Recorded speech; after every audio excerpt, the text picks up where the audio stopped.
안녕하십니까. 풋사랑정형외과 원장 박종태입니다. 그럼 말기 관절염의 두 번째 할 수 있는 수술, 즉 고정술과 유압술에 대해서 이번 시간에 알아보겠습니다. 말 그대로 관절이 약해진 부위를 제거를 하고 그 부위를 고정을 하는 겁니다. 고정을 해서 발목의 움직임이 없게 하다 보니 통증도 거의 반영구적으로 없어지게 됩니다. 대신 움직여야 될 관절이 희생되니까 불편감도 있겠죠. 발목 고정술을 하는 방법은 대부분은 발목 앞쪽으로 접근하는 전방 접근법과 그리고 바깥쪽 복숭아뼈를 제거를 하고 접근하는 외측 접근법이 있습니다. 저는 대부분 전방 접근법으로 하고 있습니다. 왜냐하면 외측 접근법을 하게 돼서 외측 복숭아뼈, 외측가를 제거하게 되면 사실은 다음에 없습니다.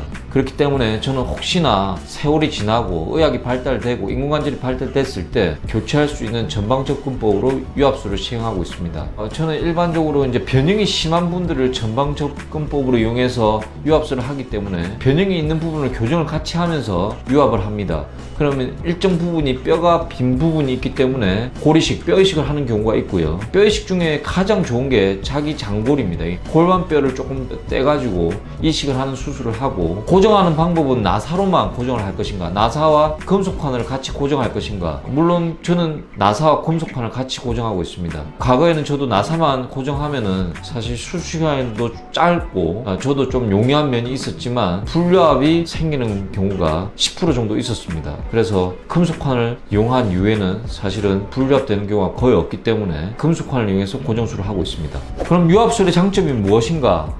유압술의 장점은 고관절, 엉덩이 관절과 설관절, 무릎 관절은 유압술이 현재는 거의 없다 보시면 됩니다. 근데 발목 관절에 유압술이 살아있는 이유는, 발목 관절은 발목 주변에, 발목 밑에 고고라 관절, 발목 앞쪽에 고골 주상 관절이 어느 정도 보상을 해줍니다. 제가 인공관절 유압술을 전문가로서 권유하게 되면은 사실 평소에 잘 걷지 못했던 심약한 환자분들은 심지어 울기도 합니다. 지금까지 똑바로 못 걸었고 쩔뚝거리면서 걸었는데 유압술을 하면은 다른 사람이 볼 때 쩔뚝거릴 거라고 생각하시는 경우가 많은데, 발목 관절이 고정이 되더라도 말기 관절염 환자라면은 발목 관절이 고정된 거와 비슷할 정도로 움직이면 이미 줄어든 상태입니다. 근데 지금처럼 움직이는 게 유지가 되는 이유는 발목 앞쪽에 있는 관절 그리고 발목 아래쪽에 있는 관절이 살아있기 때문에 고정이 되더라도 움직입니다.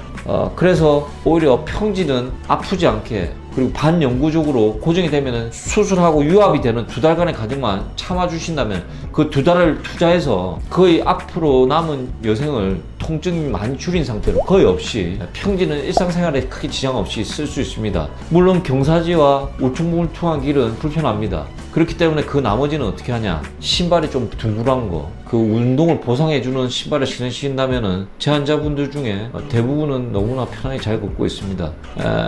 축구를 하시는 분도 있고요. 인공관절에 비해 발목 고정술의 단점은 무엇인가? 말 그대로 관절이 안 움직인다는 겁니다. 경사지, 쪼그려 앉기가 힘들다. 그리고 수술했을 때 제일 걱정되는 게 뼈가 안 붙으면 어떻게 하는가? 그 가능성을 줄이기 위해서 수술을 꼼꼼하게 뼈이식도 하고 금속판으로 고정을 하고 그렇게 하는 겁니다. 그 2달만 투자하신다면은 저는 사실 인공관절의 약간의 위험성들을 다 무마시킬 수 있다. 그리고 변형이 심한 경우에도 발목 고정술을 해서 변형을 같이 교정한다면은 훨씬 편한 발목, 그리고 발바닥이 땅에 잘 닿이는 발목을 만들 수 있기 때문에 장점이 단점보다는 조금 더 있지 않을까, 이렇게 생각하고 있습니다. 이 수술의 대상자는 사실 발목 인공관절 수술을 하지 못하는 대부분의 환자들이라 보시면 됩니다.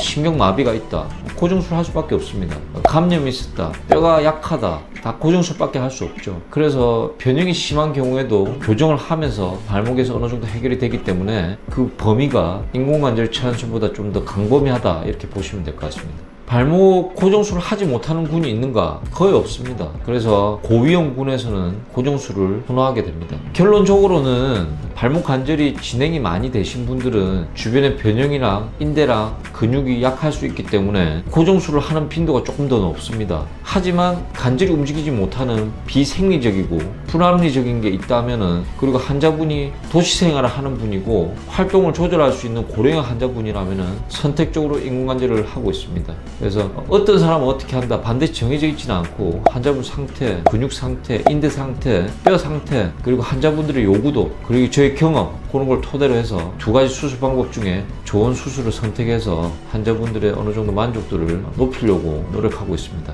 감사합니다.